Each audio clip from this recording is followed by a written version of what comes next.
የእውቀት ስጦታ ከሌሎች ስጦታዎች ጋር ኦፕሬት የሚያደርግ ጊፍት እንጂ ብቻውን ኦፕሬት የሚያደርግ ጊፍት አይደለም። ክብር ለኢየሱስ ይሁን። ነገር ግን እዚህ ውስጥ ሁለት ነገሮችን በልዩነት እንድታዩ ፈልጋለሁ። እውቀትና የእውቀት ስጦታዎች መካከል ቢግ ዲፈረንስ ወይም ትልቅ ክፍተትና ልዩነት አለ። እውቀት አንድ ራሱን የቻለ ነገር ነው። የእውቀት ስጦታ ደግሞ አንድ ራሱን የቻለ ነገር ነው። ክብር ለኢየሱስ ይሁን። ፈውስና የፈውስ ስጦታ ልዩነት እንዳላቸው ሁሉ ማለት ነው። ፈውስና የፈውስ ስጦታ ልዩነት እንዳላቸው በሙሉ እውቀትና የእውቀት ስጦታ መካከል ቢግ ዲፈረንስ አለ። ሰዎች የእውቀት ስጦታ እንዳላቸው ሊያውቁ ይችላሉ። ሰዎች የእውቀት ስጦታ እንዳላቸው ሊያውቁ ይችላሉ። ያንን የእውቀት ስጦታ እንዳላቸው ለማወቅ ግን የእውቀት ስጦታ አይደለም የሚያስፈልጋቸው፣ እውቀት ነው የሚያስፈልጋቸው። ከዚህ በኋላ በማስተምረው ሂደት ውስጥ ሁለቱን ነገሮች አንዱን በአንዱ ላይ አብረው እንዲጓዙ በማድረግ የትምህርቱን ፍሰት በዛው እንዲሄድ ለማድረግ እሞክራለሁ። ክብር ለኢየሱስ ይሁን። ስለ እውቀት ስጦታ እንማማራለን። ክብር ለኢየሱስ ይሁን። ስለ እውቀት ስጦታ እንማማራለን። የእውቀት ስጦታ ምንድነው? የእውቀት ስጦታ እንዴት ኦፕሬት ያደርጋል በሚለው መንገድ ላይ በኃይል እጅግ በጣም በኃይል ከእግዚአብሔር ቃል እንማማራለን። ሰዎች በእግዚአብሔር ቃል አማካኝነት በኃይል ነፃ ይወጣሉ። በእግዚአብሔር ቃል አማካኝነት በኃይል ነፃ ይወጣሉ። በዚህ ትምህርት ውስጥ በሚተላለፈው የእግዚአብሔር ኃይልና መንፈስ ተጠቃሚ እንድትሆኑ ጸልያለሁ። የእግዚአብሔር ቃል ጉልበት በህይወታችሁ ላይ በኃይል እንዲሰራ፣ እንዲንቀሳቀስ፣ ልዩነትን እንዲፈጠር ጸልያለሁ። በዚህ ሰዓት እግዚአብሔር በባሪያው በኩል በሚለቀው እውቀት ተጠቃሚ እንድትሆኑ በኢየሱስ ስም ኃይል ጸልያለሁ። የእውቀት ስጦታን ለማስተማር የፈለኩበት ትልቁ ምክንያቴ የትኛውም ነገር ከእግዚአብሔር የምትቀበሉት የትኛውም ነገር በሙሉ እንደ ስጦታ ነው የሚቆጠረው። ከእግዚአብሔር የምትቀበሉት የትኛውም ነገር በሙሉ እንደ ስጦታ ነው የሚቆጠረው። ከእግዚአብሔር ዘንድ የተቀበለው አንድያ ልጅ እግዚአብሔር እሱን ለኛ እንደተሰጠ ስጦታ ነው የሚቆጥረው። አንድያ ልጁን እስኪሰጥ ድረስ ነው የሚለው። ያ ማለት ልጁ ስጦታ ነው ማለት ነው። ከእግዚአብሔር የምንቀበል የትኛውም ነገር በሙሉ እንደ ስጦታ ነው የሚቆጠረው። ከነዛ ስጦታዎች በሙሉ ደግሞ አንደኛውን ስጦታ የእውቀት ስጦታ የሚባለውን እናያለን። ክብር ለኢየሱስ ይሁን። ስለ እውቀት ስጦታ ብዙ ጊዜ ስናስብ የእውቀት ስጦታ ራሱን የቻለ ብቻውን የሚንቀሳቀስ ብቻውን ኦፕሬት የሚያደርግ አንድ የስጦታ ክፍል እንደሆነ አድርገን ነው የምናስበው። የእውቀት ስጦታን ዛሬ ለማስተማር የፈለኩበት ትልቁ ምክንያቴ እያንዳንዱ ስጦታዎች ያለዚህ ስጦታ ኦፕሬት ማድረግ ስለማይችሉ ነው። ከእግዚአብሔር ዘንድ ቤተክርስቲያንን ለመጥቀም የሚሰጡ የትኞቹም ስጦታዎች በሙሉ ያለ እውቀት ስጦታ ምንም ማድረግ አይችሉም፣ ምንም መስራት አይችሉም። ሁሉም ስጦታዎች ጋር የተያያዘ ስጦታ ስለሆነ ዛሬ ስለ እውቀት ስጦታ ማስተምረው። ይህ ስጦታ ሁሉንም ስጦታዎች የሚነካ ስጦታ ነው። ሁሉም ስለ ስጦታዎች ያለ እውቀት ኦፕሬት ማድረግ አይችሉም። ያለ እውቀት መንቀሳቀስ አይችሉም። ሁሉም ስጦታዎች ለመንቀሳቀስ እንደ ኢንጂን ወይም እንደ ሞተር ሆኖ የሚያገለግላቸው ብቸኛው ጊፍት የእውቀት ስጦታ ነው። የእውቀት ስጦታ ከሌሎች ስጦታዎች ጋር ኦፕሬት የሚያደርግ ጊፍት እንጂ ብቻውን ኦፕሬት የሚያደርግ ጊፍት አይደለም። ክብር ለኢየሱስ ይሁን። ነገር ግን እዚህ ውስጥ ሁለት ነገሮችን በልዩነት እንድታዩ ፈልጋለሁ። እውቀትና የእውቀት ስጦታዎች መካከል ቢግ ዲፈረንስ ወይም ትልቅ ክፍተትና ልዩነት አለ። እውቀት አንድ ራሱን የቻለ ነገር ነው። የእውቀት ስጦታ ደግሞ አንድ ራሱን የቻለ ነገር ነው። ክብር ለኢየሱስ ይሁን። ፈውስና የፈውስ ስጦታ ልዩነት እንዳላቸው ሁሉ ማለት ነው። ፈውስና የፈውስ ስጦታ ልዩነት እንዳላቸው በሙሉ እውቀትና የእውቀት ስጦታ መካከል ቢግ ዲፈረንስ አለ። ሰዎች የእውቀት ስጦታ እንዳላቸው ሊያውቁ ይችላሉ። ያንን የእውቀት ስጦታ እንዳላቸው ለማወቅ ግን የእውቀት ስጦታ አይደለም የሚያስፈልጋቸው፣ እውቀት ነው የሚያስፈልጋቸው። የእውቀት ስጦታ እንኳን እናንተ ላይፍ ላይ ኦፕሬት እንዲያደርግ የሚያስፈልጋቸው ነገር ስጦታው ብቻ አይደለም፣ እውቀት ጭምር ያስፈልጋቸዋል። ሁሉንም የሚነካ ጊፍት ነው። ሁሉንም የሚነካ ስጦታ ነው። ክብር ለኢየሱስ ይሁን። ሁሉንም የሚነካ ስጦታ ነው። ሁሉም ስጦታዎች ያለዚህ ስጦታ ብቻቸውን ኦፕሬት ማድረግ አይችሉም። ይሄንን ስጦታ እንዴት በህይወታችሁ ላይ ማንቀሳቀስ ማሰራት፣ በህይወታችሁ ላይ በዚህ ስጦታ ተጽዕኖ መፍጠር እንደምትችሉ ነው ዛሬ የማስተምረው። ክብር ለኢየሱስ ይሁን። የእውቀት ስጦታ ብለን በምናወራበት ጊዜ ውስጥ ደግሞ የእውቀትን ስጦታዎች ከፋፍለን የእውቀት ስጦታዎች ውስጥ ከፋፍለን የምናያቸው የተለያዩ ጊፍቶች ሊኖሩ ይችላሉ እዚህ ስጦታ ውስጥ ያሉ። ዛሬ ግን በደፈናው ስለ እውቀት ስጦታ ነው ማስተምረው። ምናልባት እነሱን በተለያየ ሴክሽን እና በተለያየ ነገር ከፋፍለን የምናይበት ሌላ የላይ ፕሮግራም ይኖረና ይሆናል። ክብር ለኢየሱስ ይሁን። ዛሬ ትልቅ ፎከሴ የእውቀት ስጦታ ነው። ብዙ ጊዜ የእውቀት ስጦታ ተብሎ ሲነገርና ሲወራ ፎከስ የምናደርገው አንድ ነገር ላይ ነው። እሱ ምንድነው? ይሄ ሚስጥራትን መግለጥ ላይ ነው። የእውቀት ጊፍት ብለን የምንጠራው ያንን ጊፍት ነው። የእውቀት ጊፍት ብለን የምንጠራው ያንን ጊፍት ነው። ያ ጊፍት ለራሱ እውቀት ጊፍት ውስጥ ያለ ጊፍት እንጂ የእውቀት ጊፍት አይደለም። የእውቀት ስጦታ ውስጥ ያለ ስጦታ እንጂ የእውቀት ስጦታ በሙሉ አይደለም። የእውቀት ስጦታ በሙሉ አይደለም። ክብር ለኢየሱስ ይሁን። እውቀት ሳምታይምስ እንደ ስጦታ የሚሰጥ ነገር ነው።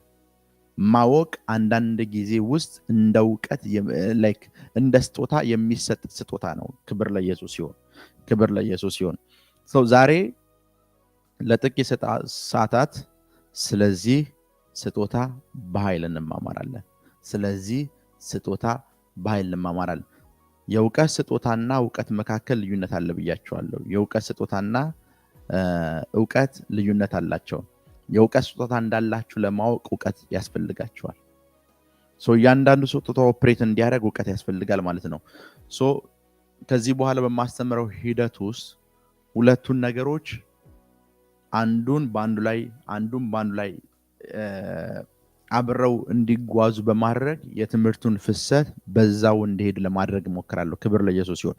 መጽሐፍ ቅዱስ የያዝን ሰዎች ሐዋርያት ሥራ ምዕራፍ 3 እንከፍታለን። ሐዋርያት ሥራ ምዕራፍ 3 ላይ ያለውን ታሪክ ሁላችን እናውቀዋለን። የምናውቀው ታሪክ ምንድነው? ጴጥሮስና ዮሐንስ ሁል ጊዜ እንደ ልማዳቸው እንደሚያደርጉት ለጸሎት ወደ ቤተ መቅደሱ እንደ ልማዳቸው እየሄዱ ነበር። ቤተ መቅደሱ ስለ ተፈጸመ አንድ የፈውስ ታሪክ የሚያወራ ክፍል ለሐዋርያት ሥራ ምዕራፍ 3 ቁጥር 6 እና 7 እስኪ እናነባዋለን። ቁጥር 6 እና 7 ሐዋርያት ሥራ ምዕራፍ 3 ቁጥር 6 እና ጴጥሮስ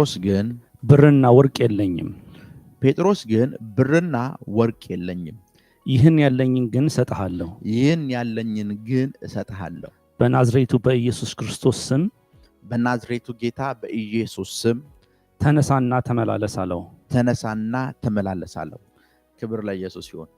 ጴጥሮስ እዚህ ስፍራ ውስጥ አንድ ነገር ነው የነገረው። ብርና ወርቅ የለኝም አለው። ብርና ወርቅ የለኝም፣ ያለኝን እሰጥሃለሁ። ምን ማለት እንደሆነ ልንገራችሁ። በመንፈሳዊ ዓለም ውስጥ ኦፕሬት ለማድረግ የመጀመሪያው ፖይንት ምን እንዳላችሁ ማወቅ ነው። ምን እንዳላችሁና ምን እንደሌላችሁ ማወቅ ነው። ብርና ወርቅ የለኝም አለው። በቃ ብርና ወርቅ የሚባል ነገር የለኝም፣ ያለኝን ግን አውቃለሁ። ምንድነው ያለኝ ሲል ብርና ወርቅ የለኝ፣ ይሄኛው ግን አለኝ አለ። ዩሲ መጀመሪያ ጊፍቱ ከመንቀሳቀሱ በፊት ስጦታው ከመንቀሳቀሱ በፊት ስጦታው እናንተ ህይወት ውስጥ እንዳለ ማወቅ የመጀመሪያ ደረጃ ነው። ስጦታው ከመንቀሳቀሱና ስጦታው ሰው ከመፈወሱ በፊት ያ የሚገለጠውና የሚንቀሳቀሰው ስጦታ እናንተ ውስጥ እንዳለ ማወቅ የመጀመሪያው ስቴፕ ነው። ቢኮዝ ብዙ ሰዎች ስጦታው እነሱ ውስጥ እንዳለ ሳያውቁ ስጦታ ግን እነሱ ውስጥ አለ። ጴጥሮስ የነገረው ነገር አንድ ነው። ብርና ወርቅ የለኝም፣ የሌለኝን አውቃለሁ አለ።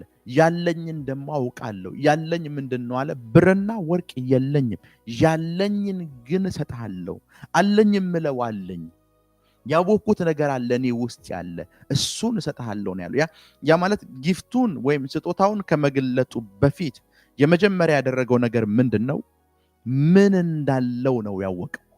ያለውን ያወቀው። ሰምታይምስ ትልቁ ችግር ምን እንደሆነ ልንገራችሁ። ማርያም የጸነሰች ሰዓት ማለትም የምትጸንስበት ጊዜ ውስጥ ገብርኤል መጣና አወራት። የምትጸንሺው ዓለምን ከኃጢአታቸው የሚያድነው ስሙ ኢየሱስ ነው። ብዙ ነገር ነገራት ስለምትጸንሰው ጽንስ። ማርያም ጸነሰችው። የጸነሰችው ሰዓት ግን ምን እንደጸነሰች አውቃለች። አስቡት፣ ምን እንደጸነሰች ባታውቅና ብትጸንስ ኖሮ፣ ምን እንደጸነሰች ባታውቅ የጸነሰችው ጽንስ ኢየሱስ እንደሆነ ባታውቅና ብትጸንስ ምን እንደሚፈጠር አስቡት። ብዙ ጊዜ እናንተ ውስጥ ያለውን ጽንስ እናንተ ሳታውቁት ይጸነሳል። ማለት ምን ማለት ነው? ህይወታችሁ ውስጥ ያለውን የመንፈስ ቅዱስ ስጦታ አታውቁትም። መንፈስ ቅዱስ በእናንተ ህይወት ውስጥ ያስቀመጠውን ጊፍት ሳታውቁት ያ ጊፍት እናንተ ውስጥ ይቀመጣል። ጊፍቱን ግን ለመግለጥ አንድ የቀራችሁ ስቴፕ አለ። ምንድነው ያ ስቴፕ ካላችሁኝ፣ እናንተ ውስጥ ያለውን ጊፍት ማወቅ ነው የመጀመሪያው ደረጃ።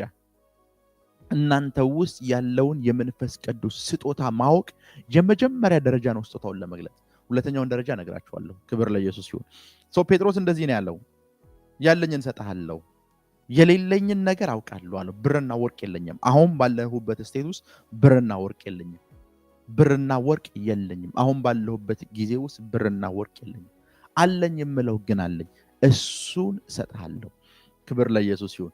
ጊፍቱን ለመግለጥ የመጀመሪያ ደረጃ ሆኖ ያገለገለው ነገር ምንድን ነው ካላችሁኝ፣ እውቀት ነው። እሱ ውስጥ ምን እንዳለ አውቋል።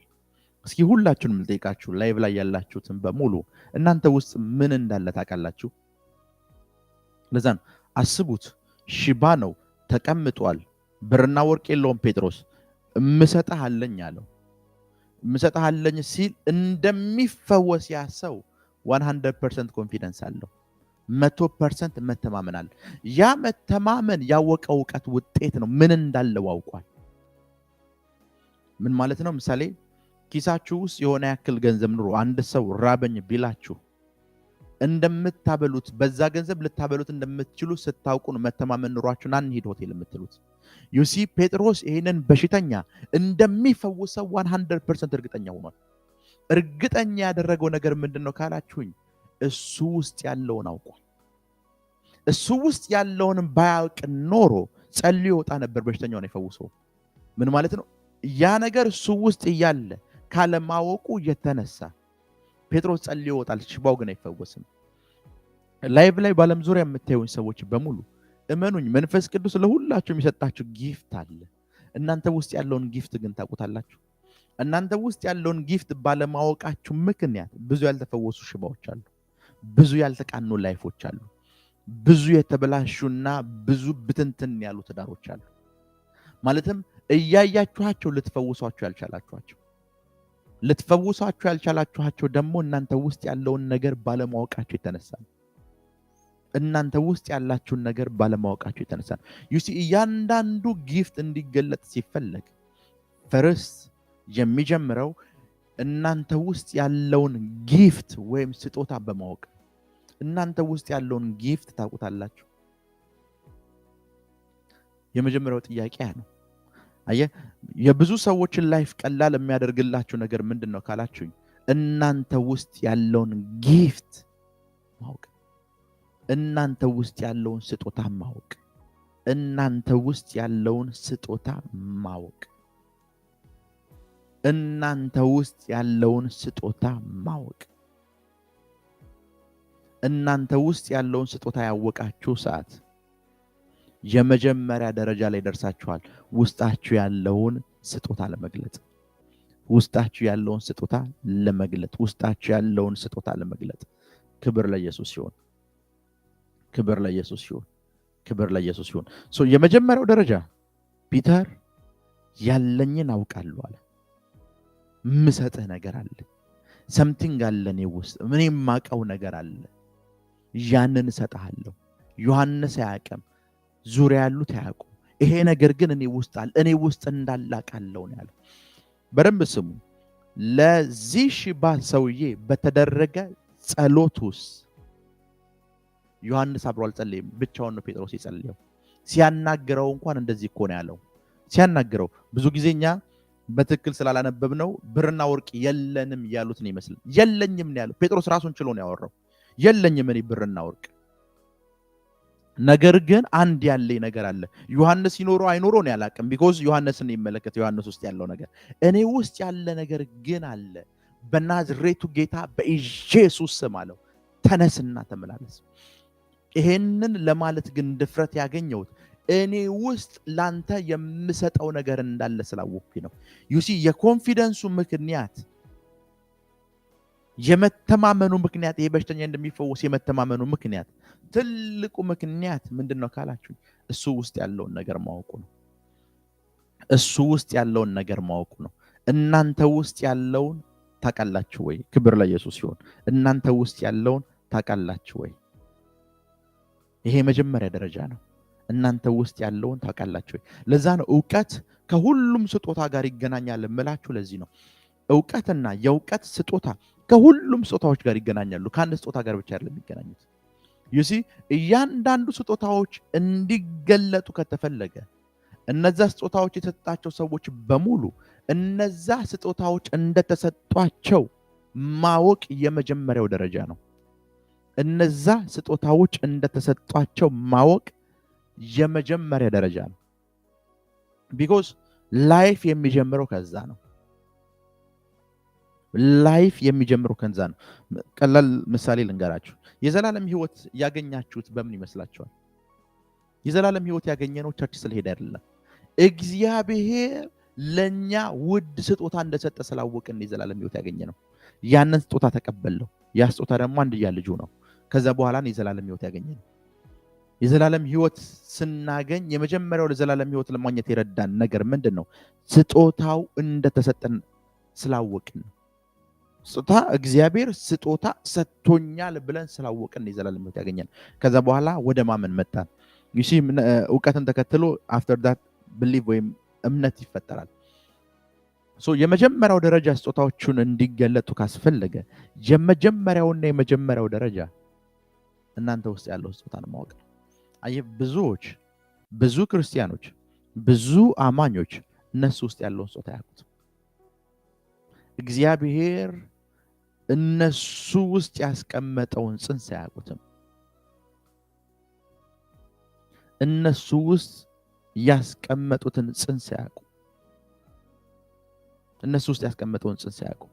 ምሳሌ ቀላል ምሳሌ ልንገራችሁ። ማርያምና ኤልሳቤጥን ላሳያችሁ። ማርያምና ኤልሳቤጥን ላሳያችሁ። ኤልሳቤጥ ምን እንደጸነሰች አታውቅም። ለምን እንደማታውቅ ልንገራችሁ። መልአኩ የመጣ ሰዓት ዘካርያስ ጋር ነው የመጣው። ዘካርያስ እንዳይነግራት ደግሞ ዘካርያስ ዱዳ ነው። ማርያም ግን ምን እንደጸነሰች ታውቃለች። ገብርኤል ነግሯታል። ምን እንደጸነሳችሁ ማወቅ፣ ምን እናንተ ውስጥ እንደተቀመጠ ማወቅ ጽንሱን በምትገልጡት የህይወት ስርዓት ውስጥ በጣም በኃይል የሚያስፈልጋችሁ ጠቃሚ ነገር ነው። ክብር ለኢየሱስ ይሁን። ምን እንደጸነሳችሁ ማወቅ፣ ምን እንደጸነሳችሁ ማወቅ፣ ምን እንደጸነሳችሁ ማወቅ። ቢኮዝ ላይፍ የሚጀምረው ከዛ ነው። እያንዳንዱ የመንፈስ ቅዱስ ስጦታዎች ለመገለጥ የሚያስፈልጋቸው የመጀመሪያ ደረጃ ስጦታዎችን የተቀበሉ ሰዎች ምን እንደተቀበሉ ማወቅ ነው ያለባቸው። ምን እንደተቀበላችሁ ያላወቃችሁ ሰዓት እነዛ ስጦታዎች እኮ ለሰው እንድትሰጧቸው የተቀመጡ ናቸው። ለሰው እንድትሰጧቸው የተቀመጡ ናቸው። ምሳሌ የትንቢት ስጦታ መንፈስ ቅዱስ ለአንተ የትንቢት ስጦታ ሲሰጥህ ለሰው እንድትሰጠው የተቀመጠ ትንቢታዊ ቃል እዛ ስጦታ ውስጥ አለ። ለሰው እንድትሰጠው፣ ለቤተ ክርስቲያን እንድትሰጠው፣ ቤተ ክርስቲያን ውስጥ ላሉትና ወንድሞች እንድትሰጠው የተሰጠ ጊፍት ነው። ፈውስ ልክ እንደዛው፣ ሌሎችም ስጦታዎች ልክ እንደዛው ናቸው። ተአምራትም ቢሆን ልክ እንደዛው። ክብር ለኢየሱስ ይሁን። የመጀመሪያው ስቴፕ ምንድነው ካላችሁኝ፣ ምን እንደተሰጣችሁ ማወቅ። የመጀመሪያው ስቴፕ ምን እንደተሰጣችሁ አለማወቅ ምን እንደሚፈጠር ከመጽሐፍ ቅዱስ አሳያቸዋለሁ። ክብር ለኢየሱስ ይሁን። ለዛ ነው ዕውቀት ወይም የዕውቀት ስጦታ እጅግ በጣም አስፈላጊው ኤሌመንት ወይም እጅግ በጣም አስፈላጊው ነገር ነው በእናንተ ህይወት ውስጥ። እጅግ በጣም አስፈላጊው ነገር ነው እናንተ ህይወት ውስጥ። ዕውቀት ወይም ዕውቀትና የዕውቀት ስጦታ እጅግ በጣም ችላ ልትሉት የማይገባ ትልቅ ስጦታ ነው እናንተ ህይወት ውስጥ። ለዛ ነው እግዚአብሔር ሰዎች በሚጸንሱበት ስፍራ ላይ በሙሉ አስቀድሞ ምን እንደጸነሱ ይነግራቸዋል። ምሳሌ ኤርምያስን ይዩት። አንተ ሳትወለድ አለው ወደ እናት ማህፀን ውስጥ ሳትገባ ለአሕዛብ ነብይ አድርጌ ቀብቼሃለሁ አለው።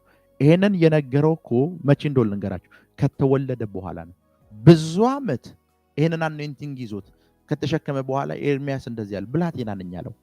ያ ማለት እስኪ ለምሳሌ እንልጠቀም። ጌታ ይሄንን መልእክት ለኤርሚያስ ሲነግረው ኤርሚያስ 17 ዓመቱ ነው ብላችሁ አስቡ። 17 ዓመት ሙሉ በዚህ ስጦታ ሳይጠቀም ጊፍቱን ይዞ ተንቀሳቅሷል። ነገር ግን ነብይ የሆነው በ17 ዓመቱ አይደለም። ነብይ የሆነው ሳይወለድ ከእናቱ ማህፀን በፊት ነው። ተወልዶ 17 ዓመት ሙሉ በዚህ ጊፍት ምንም አልሰራም። ልክ አንድ ወቅት ላይ እግዚአብሔር መጣና እንደዚህ ያለው ትተክል፣ ትነቅል፣ ታፈርስ፣ ታጸና ዘንድ አለው። ይሄንን ሰጥቻለሁ፣ አፍ ውስጥ ኃይል አለ፣ ቃሌን ባፍ አኑሬአለሁ አለው። አፍተር ዛት ልጅዮ ፕሮፌሳይ ማድረግ ጀመረ። ፕሮፌሳይ ማድረግ የጀመረው ጊፍቱ እሱ ውስጥ ስላለ አይደለም። ፕሮፌሳይ ማድረግ የጀመረው ጊፍቱ እሱ ውስጥ እንዳለ የተነገረው ሰዓት ነው። ያ ማለት ጊፍቱ እሱ ውስጥ ኖሮ 10 ምናምን ዓመታት ሙሉ ልጅዮ ትንቢት አልተናገረም። ኤርሚያስ ትንቢት አልተናገረም። ኤርሚያስ ትንቢት አልተናገረም። ኤርሚያስ ትንቢት አልተናገረም።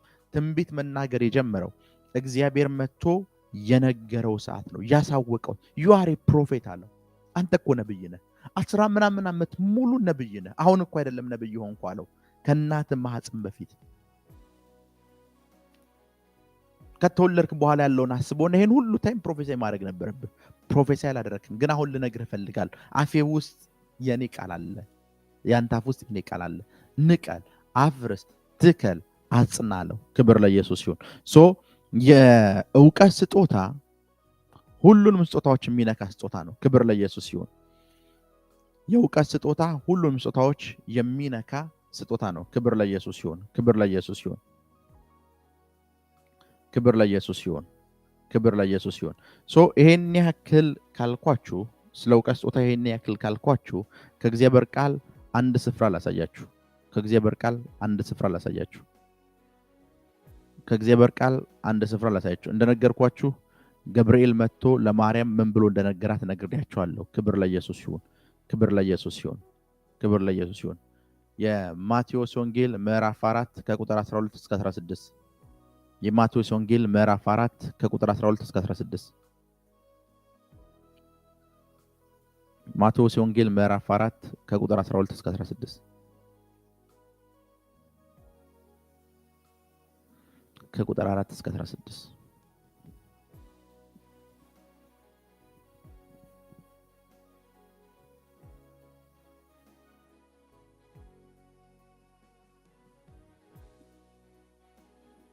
ማቴዎስ ምዕራፍ 4 ከቁጥር 12 እስከ 16።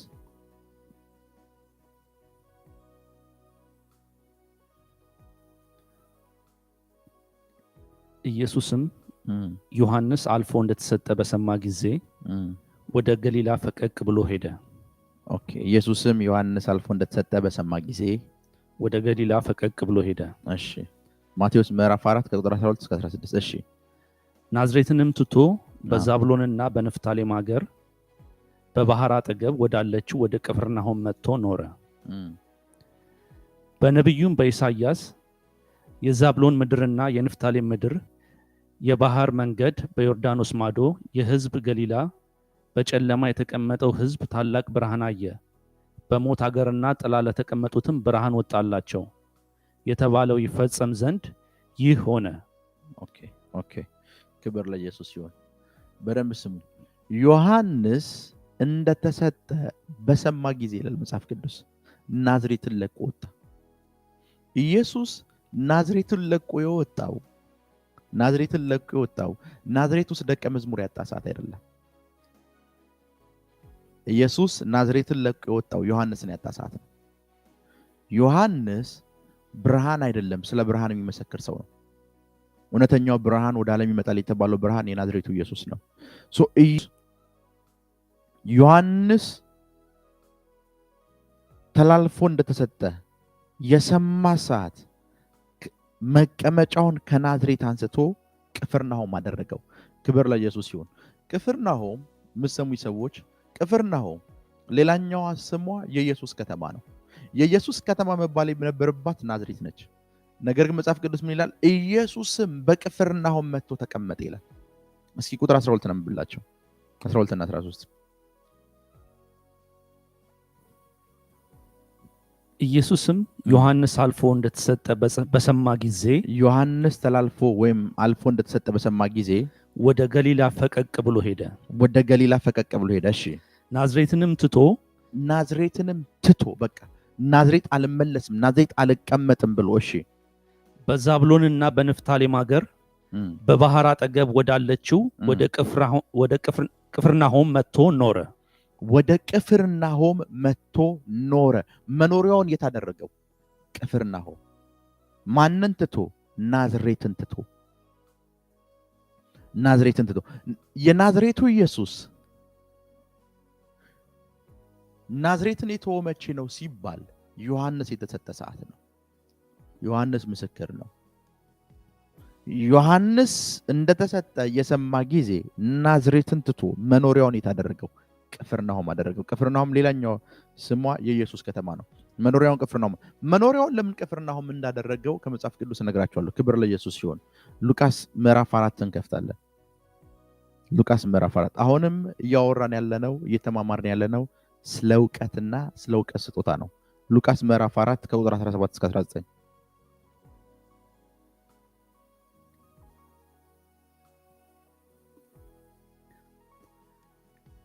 የነቢዩንም የኢሳይያስ መጽሐፍ ሰጡት። መጽሐፉንም በተረተረ ጊዜ የጌታ መንፈስ በእኔ ላይ ነው፣ ለድሆች ወንጌልን እሰብክ ዘንድ ቀብቶኛልና፣ ለታሰሩትም መፈታትን፣ ለዕውሮችም ማየትን። ለድሆች ምን? ወንጌልን እሰብክ ዘንድ ቀብቶኛልና፣ ለታሰሩትም መፈታትን፣ ለዕውሮችም ማየትን እሰብክ ዘንድ፣ የተጠቁትንም ነፃ አውጣ ዘንድ፣ የተወደደችውንም የጌታን ዓመት እሰብክ ዘንድ ልኮኛል ተብሎ የተጻፈበት ስፍራን አገኘ። ክብር ለኢየሱስ ሲሆን፣ ክብር ለኢየሱስ ሲሆን፣ አሁን ያነበብነው ስፍራ ውስጥ ጌታ ሲናገር እንደዚህ ያለ የጌታ መንፈስ በኔ ላይ ነው። የጌታ መንፈስ በኔ ላይ ነው። ለድሆች ወንጌልን፣ ለታሰሩት መፈታትን፣ ለዕውሮች ማየትን፣ ለተጠቁት ነፃ መውጣትን እሰብክ ዘንድ ልኮኛል አለ።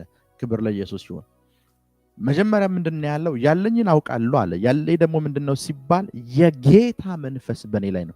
የጌታ መንፈስ በኔ ላይ ነው ማለት the spirit of the Lord is upon me ማለት የጌታ መንፈስ በኔ ላይ ነው ማለት ምን ማለት እንደሆነ ልንገራችሁ።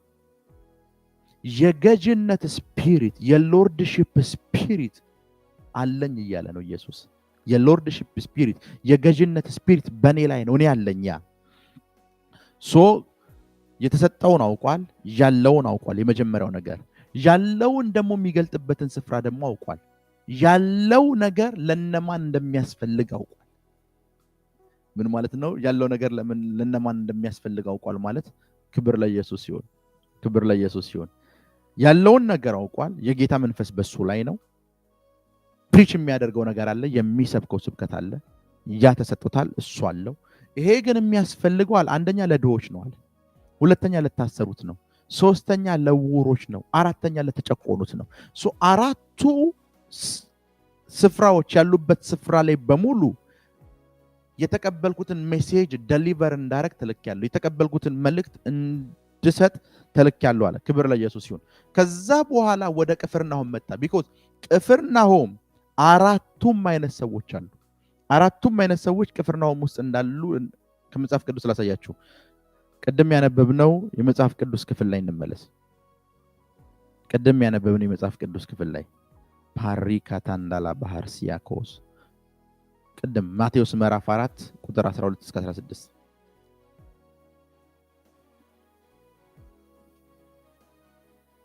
ኢየሱስም ዮሐንስ አልፎ እንደተሰጠ በሰማ ጊዜ ወደ ገሊላ ፈቀቅ ብሎ ሄደ። ናዝሬቱንም ትቶ በዛብሎንና በንፍታሌም ሀገር በባህር አጠገብ ወዳለችው ወደ ቅፍርናሆም መጥቶ ኖረ። እሺ በነቢዩም በኢሳይያስ እችን ቃል በደንብ ስሙኝ። በነቢዩም በኢሳይያስ የዛብሎን ምድርና የንፍታሌም ምድር የባህር መንገድ በዮርዳኖስ ማዶ የአህዛብ ገሊላ በጨለማ የተቀመጠው ሕዝብ ታላቅ ብርሃን አየ። እችን በደንብ ስሙ። በጨለማ የተቀመጠ ሕዝብ። እሺ ታላቅ ብርሃን አየ፣ በሞት አገርና ጥላ ለተቀመጡትም ብርሃን ወጣላቸው። በደንብ ስሙ። እዚህ ውስጥ ሁለት ቃሎች አሉት። ሁለት ቃሎች አሉ። በጨለማ የተቀመጠ ህዝብ አንደኛ፣ ሁለተኛስ በሞት ጥላ አገር የተቀመጠ። ምን ማለት እንደሆነ ልንገራችሁ። እነዚህ ሰዎች ስፍራው ጨለማ እንደሆነ እያወቁ ተቀምጠዋል። ስፍራው ጨለማ ነው ያውቃሉ፣ ግን ተቀምጠዋል። ምቾት ተሰምቷቸው ተቀምጠዋል። ያሉበት ስፍራ ዴዝ ሞት ነው የሚሸተው እና ሞት አለበት፣ ግን ሪላክስ አድርገው ተቀምጠዋል። ምን አይነት ሰዎች ናቸው? ማለት መኖሪያቸውን እዚህ ስፍራ ላይ አድርገውታል። መኖሪያቸውን እዚህ ስፍራ አድርገውታል። መኖሪያ ያደረጉት ስፍራ ጨለማ ነው። እንዴት ነው? ላይክ አስቡት። መኖር ፈልጋችሁ ሞት ያለበት ስፍራ ላይ ሄዳችሁ እንዴት ትኖራላችሁ? እንዴት ትቀመጣላችሁ? ኮንፈርት ሰጥቷችሁ እንዴት ትቀመጣላችሁ? እነዚህ ሰዎች እያለፉ አይደለም መኖሪያን ያደረጉት ስፍራውን። መኖር ነው የሚፈልጉት፣ ግን የሚኖሩበት ስፍራ ሞት ነው። እነዚህ ሰዎች መኖሪያ ያደረጉበት ስፍራ ጨለማ ነው። ያንን ስፍራ ግን መልቀቅ አይፈልጉም። ሞት ያለበት ጨለማ ያለበት መቀመጥ ነው የሚፈልጉት። ምን ማለት እንደሆነ ልንገራችሁ። ምናልባት ይሄንን ስናገር እኔ ከሃይማኖተኞች ጋር ጸብ ስላለኝ አይደለም ማወራው። አንዳንድ የምትከተሏቸው ሃይማኖቶች መጨረሻቸው ሞት እና የምትኖሩት ላይፍ ጨለማ እንደሆነ እያወቃችሁ ነው የምትቀመጡበት። ታውቁታላችሁ እኮ ጨለማ እንደሆነ፣ ታውቁታላችሁ ሞት እንደሆነ፣ ግን እየኖራችሁበት ነው። የምትከተሉት ሃይማኖት መጨረሻው ኢንዱ ላይ በሎጂክ እንኳን አያሳምንም። ማለት ጥርጣሬ አላችሁ። እዛ ስፍራ ውስጥ መውጣት ትፈልጋላችሁ፣ ግን ተቀምጣችሁበታል። ዩሲ ቅፍርናሆም ውስጥ ያሉ ሰዎች መውጣት ይፈልጋሉ ከቅፍርናሆም፣ ግን ተቀምጠዋል። ስለማያውቁ አይደለም የተቀመጡት፣ ኦልሬዲ እያወቁ ነው የተቀመጡት። እያወቁ ቅፍርናሆም ጨለማ እንደሚል፣ ቅፍርናሆም ሞት እንደሚል እያወቁ ነው የተቀመጡት። አሁን በደንብ ስሙ። አንዳንድ ጊዜ ሰዎች በእውቀት ደሊቨር ይሆናሉ፣ በእውቀት ነፃ ይወጣሉ። አንዳንድ ጊዜ ሰዎች ደግሞ ካወቁት እውቀት የተነሳ ሌላ እውቀት አይፈልጉም። ለዛ ነው ምሳሌ ላይክ ፎሎ የምትከተሉት እምነት መጨረሻው ደስትን የእግዚአብሔር መንግስት እንዳልሆነ፣ የመጨረሻው ፍጻሜ ገነት እንደማያስገባ ታውቃላችሁ። የመጨረሻው ፍጻሜ ሞት እንደሆነ ታውቃላችሁ። ምሳሌ አንዳንድ ሃይማኖቶች በደንብ ስሙን። አንዳንድ ሃይማኖቶች ምሳሌ አፍሪካ ውስጥ በብዙ ሚሊዮን የሚቆጠር ተከታይ ያለው አንድ የእምነት ግሩፕ አለ። ጥቁር መንግስተ ሰማያት ወይም መንግስተ ሰማያት እንደማይገባ የሚያምን ሃይማኖት። ጥቁር መንግስተ ሰማያት እንደማይገባ የነሱ ሃይማኖት ይናገራል። ነገር ግን ጥቁሮች ሃይማኖታቸውን ልክ እንደሆነ ሊያስረዷቸው መጽሐፋቸውን ይዘው ይመጣሉ። በዛ ሃይማኖት ማስሬታቸውን ዲግሪያቸውን ሰርተው ጥቁር መንግስተ ሰማያት እንደማይገባ እየነገራቸው፣ ደስተኛቸው የት እንዳለ እየነገራቸው በዛ ሪሊጅን ውስጥ ይኖራሉ። ሰምታይምስ ሰዎች ቅፍርናሆም ጨለማ እንደሆነ እያወቀ ሞት እንደሆኑ እያወቁ ቅፍርናሆምን መልቀቅ አይፈልጉም። ቅፍርናሆም ውስጥ ይቀመጣሉ። ኢየሱስ ለእንደዚህ አይነት ሰዎች ነው የመጣው። ኢየሱስ የመጣው ለእንደዚህ አይነት ሰዎች ነው። እነዚህ ሰዎች በምን ምክንያት እንደተሸወዱ ልንገራችሁ። ክብር ለኢየሱስ ይሁን። በምን ምክንያት እንደተሸወዱ ልንገራችሁ። የማቴዎስ ምዕራፍ 6ን ክፈቱ። እነዚህ ሰዎች በምን ምክንያት እንደተሸወዱ ልንገራችሁ። ማቴዎስ ምዕራፍ 6 ቁጥር 23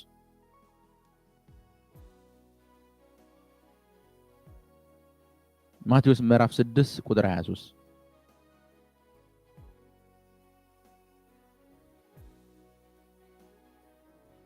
ማቴዎስ ምዕራፍ 6 ቁጥር 23 አንብብልኝ። ዓይንህ ግን ታማሚ ብትሆን ሰውነትህ ሁሉ የጨለመ ይሆናል።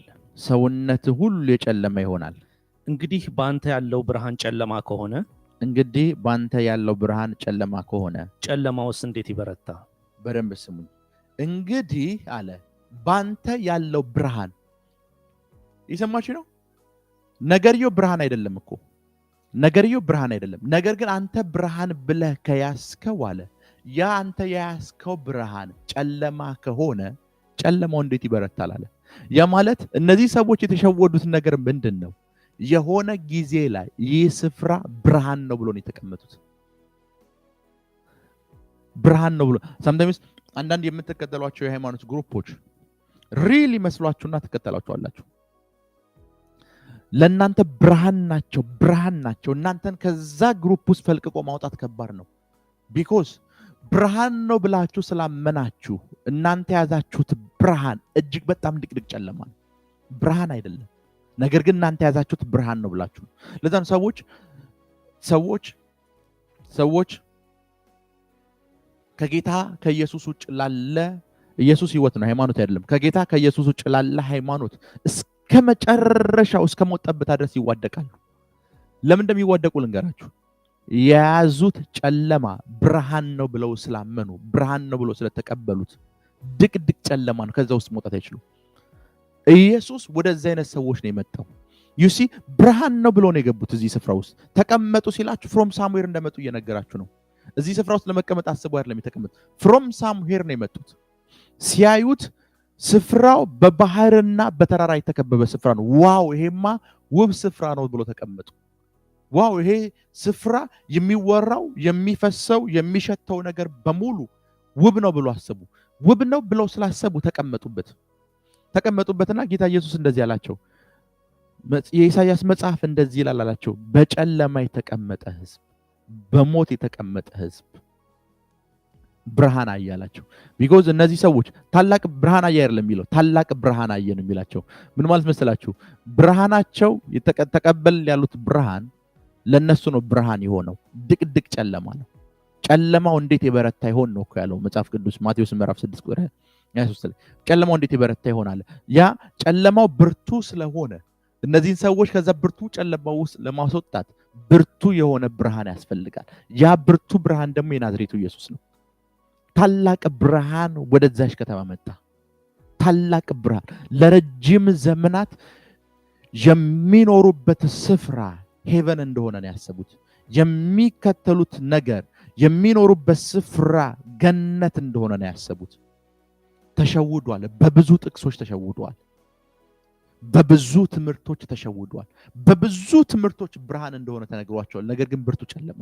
የናዝሬቱ ኢየሱስ ወደዛ አይነት ስፍራ መጣ። ለዛ እኛ ከእንደዚህ አይነት ስፍራ የወጣ ነው። ለምንድን ነው? የሆነ ጊዜ እንደተሸወደን ስለገባን ነው። ብርሃን ነው ተብሎን ተሸውደናል። ነገር ግን እኛ ወጥተን አሁን ሰዎች እዛ ውስጥ ነው ስናያቸው እንዴት ሰው የዚህን ያክል ሞኝ ሆኖ እንዴት እንደዚህ ያደርጋል? ለነሱ ግን ብርሃን ነው። ለኛ ነው ድቅድቅ ጨለማ የሆነው። እነሱ ብርሃን ነው ብሎ ነው የሚያስቡት። ክብር ለኢየሱስ ይሁን። ክብር ለኢየሱስ። የናዝሬቱ ኢየሱስ ወደዛ አይነት ስፍራ መጣ። አሁን ቤተሰቦቻችሁ ወደ ተያዙበት ድቅድቅ ጨለማ ውስጥ ቤተሰቦቻችሁ ሞት ኑሮበት ነገር ግን ሪላክስ አድርገው ተዝናንተው የተቀመጡበት ስፍራ ላይ ኔሽኑ፣ አገሪቷ፣ የሃይማኖት መሪዎች የተቀመጡበት ስፍራ ላይ የናዝሬቱ ኢየሱስ እንዲመጣ ጸልያለሁ። ፖለቲከኞቹ ጋር የናዝሬቱ ኢየሱስ እንዲመጣ ጸልያለሁ። ላይት ታላቅ ብርሃን አየ። ኢየሱስ ምን አደረገ መሰላችሁ? ይህ የያዙት ጨለማ በአንድ ቀን የመጣ አይደለም። የተቀመጡበት ስፍራ ውስጥ የተቀመጡበት ስፍራ ገነት እንደሆነና ብርሃን እንደሆነ የተነገራቸው ለብዙ ዘመናት ነው። ኢየሱስ መኖሪያውን እዚህ ስፍራ አደረገ። ቢኮዝ በአንድ ቀን ፕሪቺንግ የሚለቅ ጨለማ አይደለም እዛ ውስጥ ያለው። በሁለት ቀን ስብከት የሚለቅ ጨለማ አይደለም እዛ ውስጥ ያለው። ኢየሱስ መኖሪያውን እዛ ስፍራ የተጠራሁት ለዚህ ነው። የተጠራሁት በጨለማ ውስጥ ያለን ህዝብ ወደ ብርሃን ለማውጣት ነው። ብርሃን ለማሳየት ነው። እኔ ብርሃን ነኝና እኔ እንዲከተል ነው። ያለም ብርሃን ስለሆንኩኝ እኔ ብርሃን እንዲሆንለት ነው ብሎ ነው ኢየሱስ መቀመጫውን ቅፍርናሆም አደረገ። ኤቭሪ ታይም ዲሴፕሽን ያለበት ጨለማ ስፍራ ላይ ሁሉ ኢየሱስ መቀመጫውን የሚያደርገው እዛ ስፍራ ላይ ነው። ክብር ለኢየሱስ ይሁን። የሆነን ሰው ወደ ብርሃን ለማውጣት ዩሲ እነዚህ ሰዎች ከሮንግ ኢንፎርሜሽን የተነሳ ሞት ውስጥ ተዝናንተው ይቀመጣሉ። ሞት ያለበት ስፍራ ላይ ዘና ብለው ይቀመጣሉ። እነዚህ ሰዎች ፍሮም ሳምዌር መጡና መቀመጫቸውን ቅፍርናሆም አደረጉ። መቀመጫቸውን ቅፍርናሆም አደረጉ። መቀመጫቸውን ቅፍርናሆም ሲያደርጉ ቅፍርናሆም ውስጥ የተከናወነው ነገር ምንድን ነው? ፕራዲያላ ባህሲያን ቴሌኮስ ሳታራ ባህሻዴ ፕሮኮቶስ ሳሊክ ራሃዲያና መውሳቲክል አርጃዳስ ወደ ሁሉም ሰው ሼር አድርጉት። ወደ ሁሉም ሰው ሼር አድርጉት። ክብር ለኢየሱስ ይሁን። ቅፍርናሆም መጣ። እነዚህ ሰዎች ለብዙ ዘመናት ብርሃን ነው ብሎ የተቀመጡበት ስፍራ ላይ የናዝሬቱ ኢየሱስ መጣ። ሮንግ እንደሆኑ ነገራቸው። መቀመጫውን እዛ አደረገ።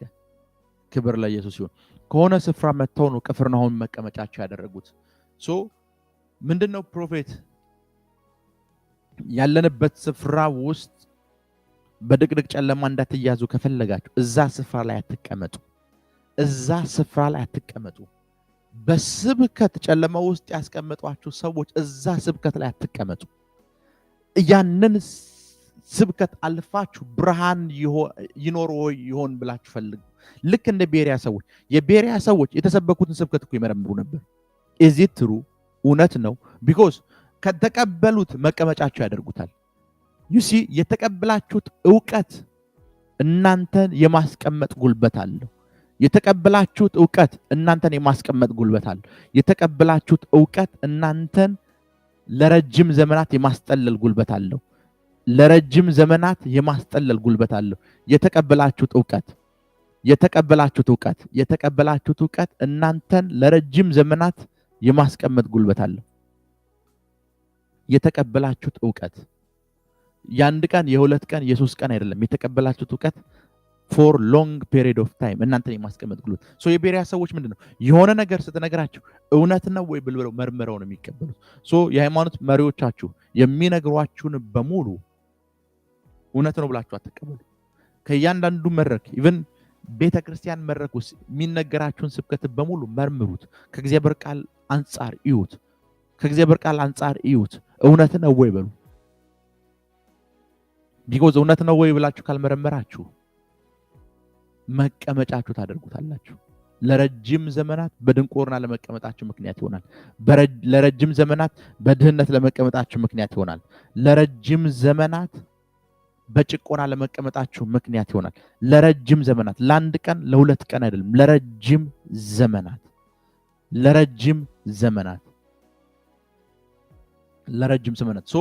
ከዚህ አይነት ስፍራ ውስጥ ለመውጣት የመጀመሪያው ስቴፕ አትቀመጡ።